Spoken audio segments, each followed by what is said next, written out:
Morning, friends. This is Charles Riffey again with you. I'm one of the staff chaplains here at VCU Health and the staff chaplain at Massey Cancer Center in the Adult Outpatient Pavilion here in Richmond, Virginia. We're beginning another portion of our survivorship series, and we're discussing a topic that is very close to my heart, that is very close to my vocational identity and how I try to partner with people, and that is exploration of spirituality.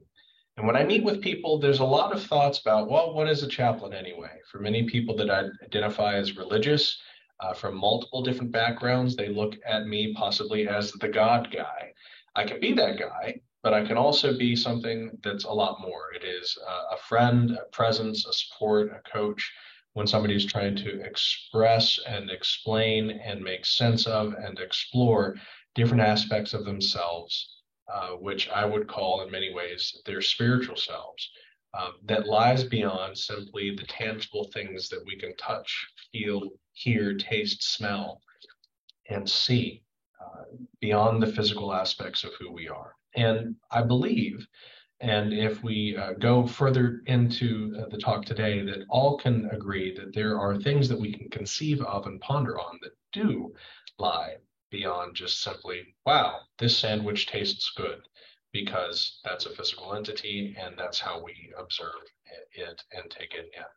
So today we're going to be talking about a lot of different things, but specifically, my hope for you is that if you have experienced change in outlook, if you are experiencing questions that are arising within yourselves, and it is something that beyond the buzzword of spiritual or the buzzword of religious, that we can take a look deeper into what might be helpful for you to explore, to grow in. And if that is something that is not you, that it is something that does not connect, this time can also be something that will be a help for you to understand where other people who are either in your midst, who you can care for, or who may be caring for you and with you, you can try to get a better idea of where they're coming from, how they see the world, what's important to them, and partnering in a holistic and caregiving and loving way.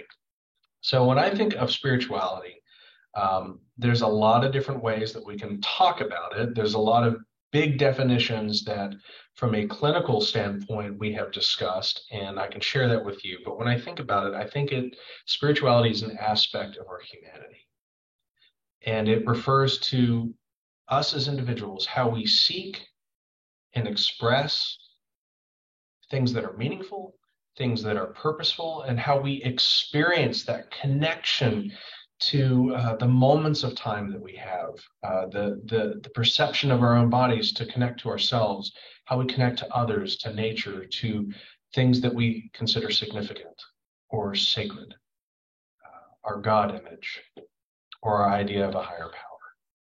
So today we're going to take a look here, and I'm going to share my screen.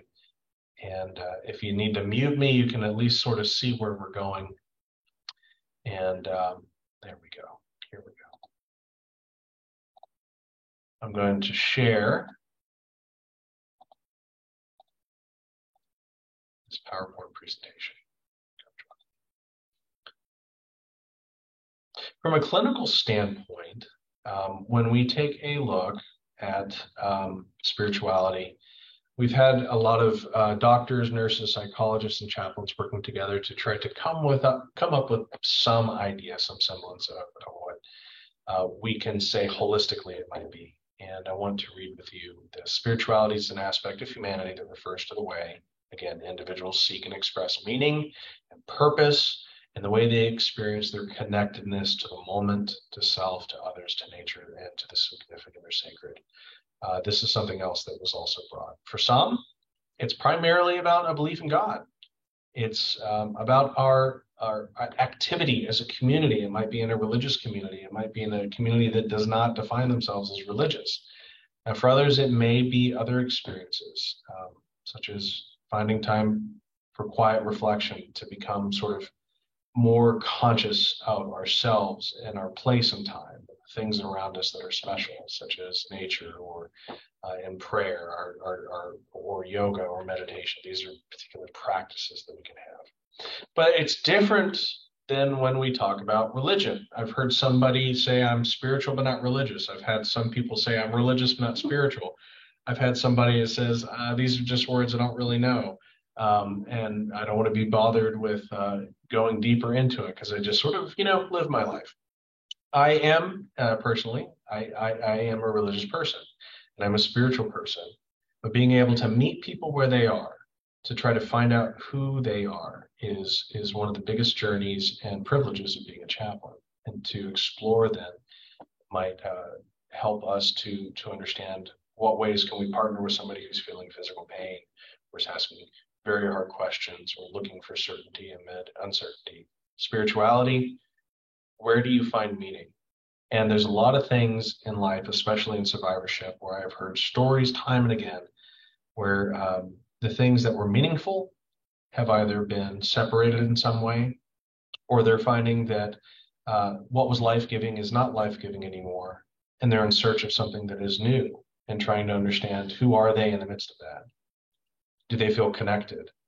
How do you think that living should be done, to be done intentionally? So many people have told me that when they have to come to appointment after appointment, or after treatment, and their normal mode of life that they have experienced for years in the past has changed, there's a beauty in simply being able to say, I'm able to see that every small thing actually really matters a lot more. And that if I simply slow down, I see that a lot of things that I thought was really important aren't. This sort of shift and reframing of values has taken place. And that connection is a spiritual expression of how you feel alive within yourself, a passionate look at your existence amid change and what you feel connected to. Religion is not, if I'm going to be exceedingly kind to the various discussions of this is good, this is bad, or this is me and this is not me, religion is really a codifying over time and well-intentioned among different people that may have felt connection in a similar way, and they ask questions like, well, how does this make sense? And they start to come to an understanding, and they build and build and build upon that, and they bring people in, and you find that sometimes different rituals or rites. We may not think of blowing candles out on a birthday cake as a ritual, but my friends, it is. And imagining all of these things and practices, these thoughts of how to live life rightly, what is really true in my life amid the challenges that we face, over time, when we incorporate it into a community, you see a basis of religious expression toward understandings of God come to be. And spirituality is a building block within it. It is not the same thing, but it is not completely separated. Both can be used in community or as an individual to find how we see the world, what is true, where we find comfort, connection, reflection, and a sense of amazement and awe. So where do I find personal meaning and connection value in life? That's a question that I discuss a lot, and something that I think is good for us to reflect on individually a lot over time, because we're intentional then to see every moment as possibly providing that sense of meaning and connection and value. In religion, it is not simply just right living. I think it's a very Western Judeo-Christian view of religion, but it is the ideas that of if we were created, if we are living with God, how is it that we live our lives as it was intended to be? And that's where you find all of these people coming together and practices, rituals, and rites over time developing and trying to be authentic to that call of doing what is right or trying to seek out truth amid life. Spirituality is also not the same thing as just being emotionally happy. That's where I have found a lot of people who don't identify as spiritual have looked at the term and have scoffed at it as if it was just some way to make us feel better inside. Emotional health is extremely important, and we should never, ever, ever make light or fun of anybody that's trying to find peace within themselves. There's so much that has to be faced in ourselves alone and in ourselves and in society or in ourselves within a group, that it is good to be able to find peace and health within that. So cultivating a positive state of mind is an outcome that often happens within spirituality or spiritual practices. But let me give you an example. When I was a boy, I used to be able to go visit my grandmother and grandfather in Martinsburg, West Virginia, every year. And we'd drive past this road, and I can't even remember what it was, but there's this little place that as a boy I thought was a huge mountain. It was called Sidling Hill. And it was cut in such a way that you had these vibrant colors of blue, purple, red, yellow, orange, brown, and it looked like a rainbow sunset embedded within the rock that split between the road system that you were there. I looked forward to seeing that every single day. And whenever I did that, I felt as if I was seeing a familiar friend whenever I did it after the first time. It made me think about how this world was made, what wonderful beauty there was in the simple and the mundane. And because of that, it provided a positive feeling emotionally, but I felt connected. I felt connected to nature. I felt connected to my understanding of how we came to be and how beautiful I must be and other people must be, if we only had eyes to see. And you would never have seen that beauty had that rock not been split open. Spirituality is about seeking connection within self and beyond self that can provide different avenues to make sense of your life. And one of those things is an improvement in emotional awareness, connection to who you are as a person in response to what the world's all about. And there are different signs of how we may express spirituality. You may have not ever thought of yourself as a spiritual person, but again, it's stuff that belongs to the realm outside of our simple ability to do in physical space. So the aspect of finding meaning and wanting to connect with people on a deeper level. We do this on a psychosocial and emotional and spiritual ability. You can think of somebody in such a way that you connect with them, even if you're not physically with them. Does that make sense? So experiencing compassion and empathy. When somebody hurts, if you have hurt, you might know what that feels like to you, and you don't want that for the other person. Connecting with that person in a relational way is beyond, again, our physical selves. And a desire to be a part of something. It could be a religious group. It could be part of a club. It could be a similar interest, or just simply in a crowd or a mission within work that we do, to be fully fused into the fabric of a mission and understanding of what people do is another aspect of relational building that is important whenever we feel that that has been stripped away from us. And then we go into other aspects. We've talked about meaning and purpose a lot. These are not just buzzwords. I think this is the stuff of life, to understand oneself in the midst of all that we experience, all that we have come to know, all that we have come to change, and all the stuff that we're still seeking to find truth in. We can find happiness and peace by uncovering and asking these questions that lie beyond, that really good meal that you had that just brought a sense of joy. There was a man that basically said, if I could just get some ice chips, I would feel not just like a new person, but I would feel like somebody was comforting me with a warm hug. Something so small. It is a material possession that took place, but it caused something that reminded them of their own humanity and a sense of comfort that they felt that they had long lost. And because of these experiences that we have, they're connected.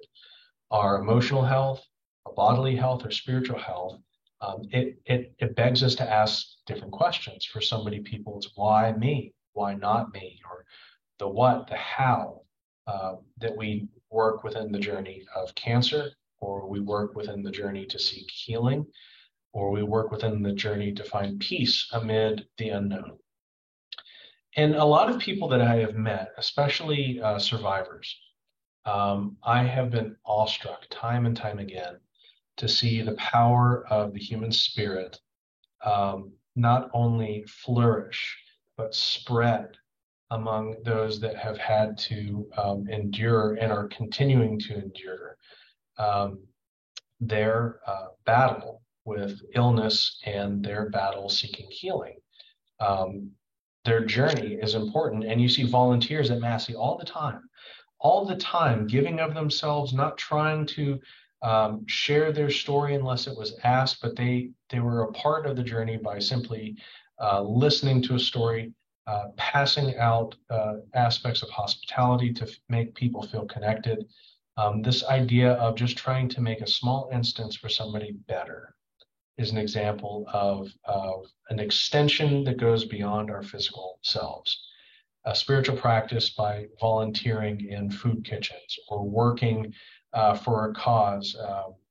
My father is a retired attorney, and he used to tell me all the funny jokes about how attorneys are so bad. But I remember um, growing up watching him one time, or many times, where he would literally help individuals in a way that, if I was to point at altruism, if it was possible, selflessness, I saw that in him, and I knew it was because he felt that everybody deserved a good defense. Everybody that had experienced hardships that he had never experienced deserved a voice and representation and an attempt to make them whole. And to me, that's a sign of spirituality. It is a vocation, it is a job, um, but it is something that lies beyond just simply a 9 to 5 and going to work and coming home. It is meaning and purpose embedded in its most intense and loving manner, a giving of self, or as agape, this sacrificial, or philios, this brotherly love. And then there's this participatory aspect of spirituality. We can advocate, we can use ourselves in certain ways, but to participate in the moment is one of the things that I have worked with a lot of people.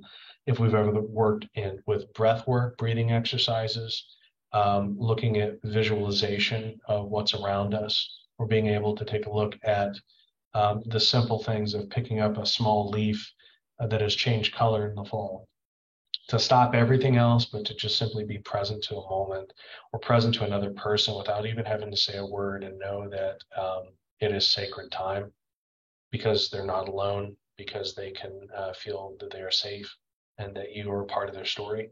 This is another aspect of ourselves offering an extension that lies beyond just the physical. And there are different types of spirituality practices that I think we can do. This is a cursory glance and an introduction. It is something that you may already do, and it may be something that you've always thought, well, that's interesting, but I don't really know how to get started. If any of these things, as simple as they may seem, are an interest to you to explore how practices can help provide avenues to ask those questions, to provide a sense of meaning and connection, to provide a sense of advocacy and vocation in your care of yourself or others, I hope that you will contact me. I really do. Breath work. This is something that has been studied time and time again. Diaphragmatic breath work is something that can provide, it's a mindfulness practice that can provide a change in serotonin, a change in all sorts of different things that are happening. Controlling your breath can actually help process pain. It can also bring a sense of calm in the midst of stress or anxiousness. Meditation has lots of different benefits. Simply finding quiet time to take all distractions out, to slowly build a better awareness of either the surroundings around you or what your body itself is trying to tell you, but we can't hear in the moment. Prayer. This is something that is very important to me, and there are thousands of ways to look and consider and discuss what prayer is and can be. Service to community, spending time in nature. I remember talking to a child in New York when I was working as a seminary in Connecticut, and then I would go to New York, one of the parishes that I worked at as an intern. He grew up in the city, and he remembered going to a baseball game. And for him, seeing all of the grass And on the field, he said that this is the most green he's seen in his entire life. And he felt so connected and calm by being able to simply see nature, albeit artificially brought in to a structure, that we ourselves and all the wonderful things we can build couldn't compare. There have been so many studies of individuals also that their bodily health, the asthmatics that live in areas of industrialized parts of a town, when they come and they spend time outside, their breathing typically gets better, but also their feelings of connection and feelings of anxiety dissipate more. That's a very important one. Going on a spiritual retreat. Now, this is something that is definitely probably more understood by those that would also consider themselves religious. You might go to an intentional place with a small group of people for a particular purpose of prayer or exploration of spiritual practices. But this is something that is important and can be a wonderful opportunity. Would love to talk to you more about it. And then there's also yoga. It is a fusion of movement and mindfulness, of exercise, of if we're really going to get to the historical understanding of yoga, it is a type of meditative prayer. It is not simply exercise, but it can be something that is an extension of your own self beyond the physical movement, the tension and the ease by which we encounter ourselves within the world. And I know many people who are experts of this within our system, but also people that are a part of the Massey family because of their journey, who could also speak more to this. We have our offerings always for a lot of this stuff within the Integrative Health Program at VCU.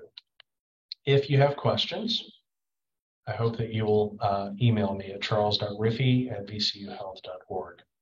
Again, when we take a look at spirituality, or if you encounter me, I hope that you know that if it's simply just a friendly face, if it is simply an offering of hospitality like a soda or some food, if it is a simple check-in to see, hey, how are you doing?